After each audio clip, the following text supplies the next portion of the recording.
Welcome to this very special edition of the KAJ Masterclass Live, the show which ensures that you profit from your time spent here with experts, either through their insights, information, or simply learning from them. And today we have Ana Megrelishvili. She is a coach, she is an author, she is the founder of Christian Professionals of Atlanta networking organization focused on bringing Atlanta's leaders together to achieve a positive impact on the community through service. Welcome to the show, Ana. Thank you so much. It's great to be here. You are welcome to the show, Anna. You are welcome to India in this online form. And I'm sure not just in India, but a lot of people across the globe will benefit from what we are going to talk about. We'll be talking about finding courage to change. Yes. So, Anna, let's talk about change. Yes. Why do we talk about change and why do we need courage for it? Because we have grown up, with the saying that, the only thing that is constant is change. And that change is happening all the time.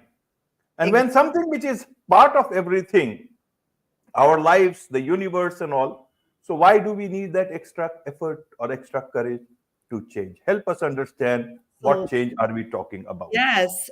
So you're right. Change is constant, but yet change is probably one of the scariest things that we experience as humans. The status quo is comfortable. And from my experience, people really are having courage to change once that status quo becomes so uncomfortable that they can no longer stay there. And this can be applied to anything in your life. It can be applied to relationships. It can be applied to anything in your personal life and in your professional life. And so I kept asking myself, why are people so afraid of the change and how can I help them to really find that courage within to really move forward? And so just a quick background to give you perspective, I come from, very poor background in Eastern Europe, very volatile, dysfunctional family, highly abusive environment. And here I am now living, in the US. Now I live my dream life where I wrote books, I started businesses, I get to talk to people, right?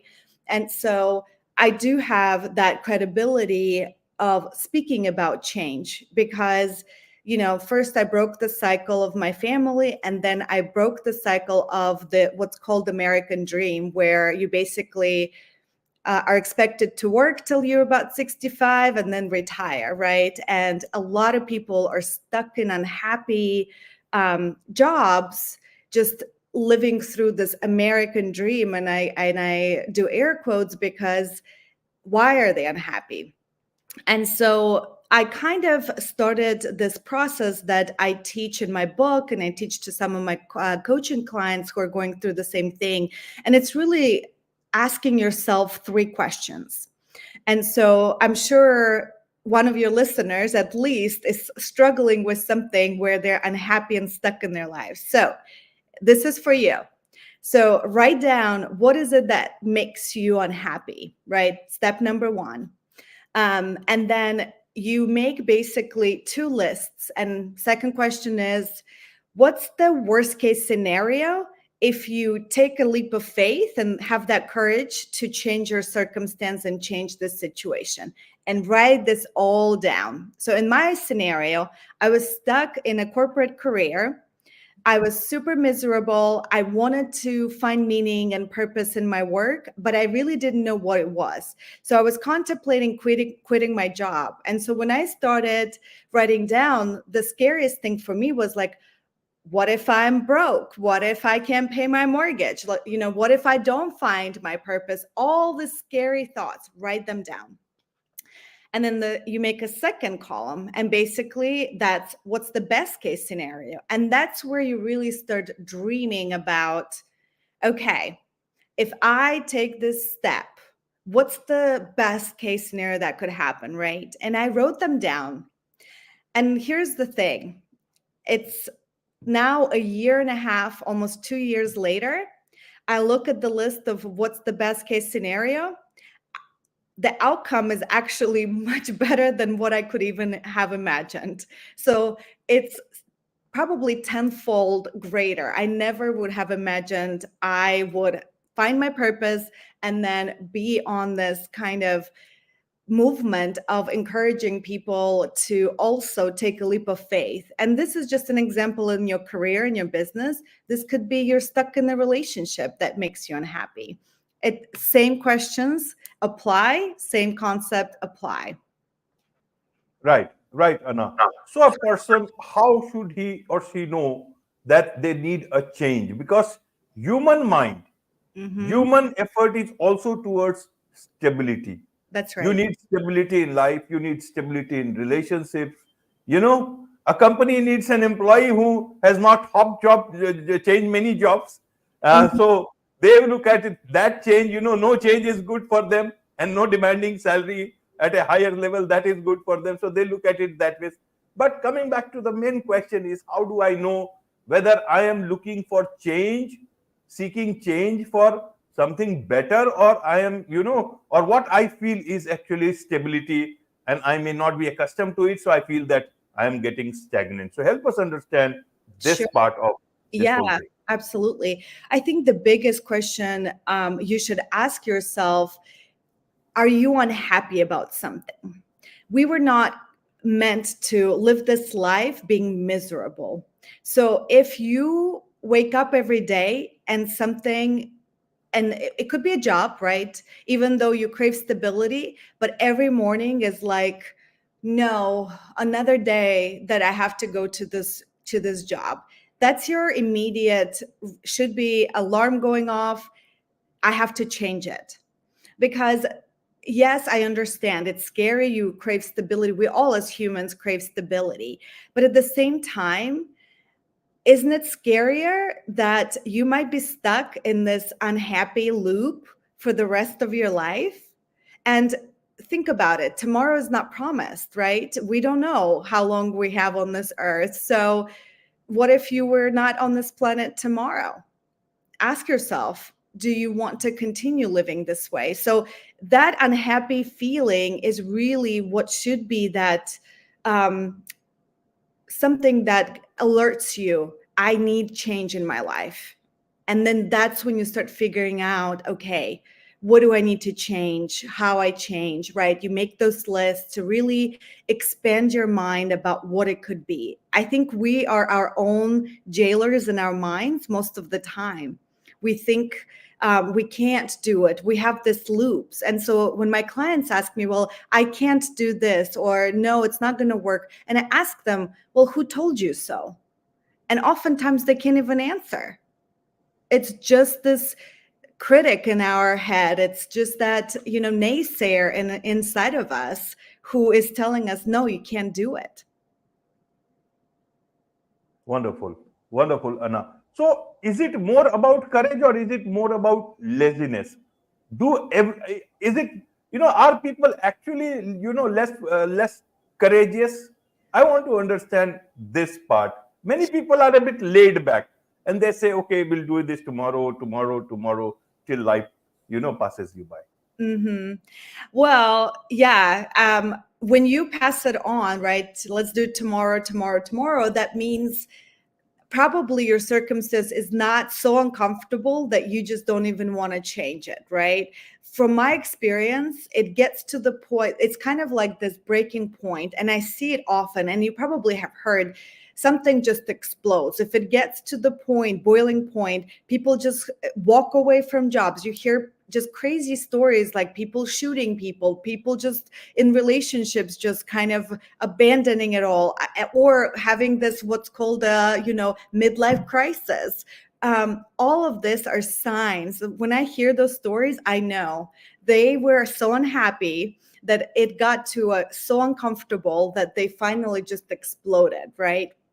So let's avoid this. Let's not have these boiling points where you just really destroy your life in a very unhealthy way. So yes, get rid of that laziness and have the courage to really dream and figure out, what is my life? How do I want to live my life, right? Most people don't even slow down to dream about it. So one of the things I encourage everybody to do at least once in their lifetime, because it will be life-changing, and that's go on a silent retreat where you don't speak, you don't have access to any electronics, and you really, really slow down and go within yourself to figure out what is it that you want. Magical things start happening after about a day and a half. First day and a half, it's a detox. You just, all this hustle and bustle and electronics and connectedness that we have just kind of dissipates. And then on the second day is when you really start going within and asking those questions. And really miraculous things could happen. You could really figure out your purpose, your meaning, what is it that you want. It's one of the best things that ever happened to me. And that's what really changed my life. And I found really the purpose and the meaning. And one of my retreats is when in 2 days, I wrote my book, Find Courage to Change. So really amazing things could happen there. Right, right. Your book is about healing, your journey to healing. That's So, right. what is the relationship between change and healing? How should we know about that? Sure. So every single person probably has some sort of childhood trauma, small or big, right, on a different scale. So I come from a very volatile family, and typically that trauma gets passed on generation to generation to generation. So in my book, I talk about 4 generations on my mother's side and 3 generations on my father's side. And when you put it down on a paper, you can really see how history repeats itself. And so the change is you becoming that cycle breaker, which is very, very rare, very rare. Most of the time, people continue that cycle of violence. And so I talk about the change of me becoming that cycle breaker, saying, no more. I will not continue that cycle of violence in my life. And I'm going to seek the healing, and I'm going to seek the change. And so the change also comes in our behavioral patterns. If you are somebody who's gone through significant childhood trauma, it could be physical, emotional, sexual abuse, there's certain patterns that as an adult you start doing. And symptoms could be alcohol abuse, drug abuse. People often go to jail. They start abused. People become abusers in the future. And so you make a lot of similar mistakes. And as I started studying just myself, right, and healing journey out through different types of therapy and just lectures and so on, I saw that pattern. And so the more I start talking to women who've gone through similar things as I have, we see the same thing repeating itself. And so the courage to change is like, no more. Let's break that cycle. Let's not repeat those same mistakes, because that's a trauma response. And then really what happened to you in the past doesn't have to define you anymore. You can be different, and you can choose to be different. And that's where the change comes through. Wonderful, wonderful. So, who is this book for? Who? What have you dealt more in this book, so that people can learn from that book? Yeah, absolutely. So original thought process was, so I'm a survivor of child sexual abuse, which 1 in 4 women go through that. And that's just reported statistics worldwide. I think that statistics are a little bit underreported. So I really think it's 1 in 3 women that go through it. But even let's say it's 1 in 4. So imagine that 25% of women have experienced something that I've gone through. And this is such a taboo topic that people don't want to talk about it, right? And 80% of the time when this happens to a woman, it's somebody who she knows. So it could be family member, family friend, somebody in the neighborhood. So 80% of the time it's somebody that the woman knows. And again, I wanted to share my story because now I have so many women come to me and say, yes, that happened to me. And when they read the book, they recognize themselves and they say, oh, yeah, I used to do that too. But the encouraging part for them that I think inspires change is when they see me strong, powerful, living my dream, right? Not letting that trauma dictate who I am today, how I'm going to behave, and really truly just living my authentic self and using that darkness for the good, right? I don't want my pain to be purposeless. I want it to change people, to encourage them, and for them to live their best lives and find their authentic selves. Right, right, Anna. Now, in terms of making that move towards change, should one do the full planning first? That if I start from this point, this is the point I want to reach. So that planning, that change has to happen only because only when that is done, or should it be a leap of faith? How that does that work? Because if you plan too much, perhaps that may over analysis may kill that plan. If you don't plan at all, then that will be only a leap of faith, or you leave yourself to the to the vagaries of change or whatever it is. So I want to understand this part for the Sure. audience. So most people make a mistake of making too many plans, and they spend so much time planning, and they just let life pass by. So an example would be a simple example: two college graduates, are seeking a job. One person spends hours and days and weeks fine tuning her resume, making sure it's perfect, while the other person just starts sending them. Who's going to get a job faster? I think the person who, just starts and leaps into action. It's Absolutely. important to have the destination 100%. You want to know where you're heading. But even then, sometimes it changes. Like, what I wanted 6-7 years ago is not necessarily what I want now. And that's completely okay, right? But I think it does require a little bit of leap of faith in believing that you can do it. Again, breaking that limiting belief in your head that no, I can't, I'm not smart enough, I'm not good enough. That's all. Who told you so? You can do it.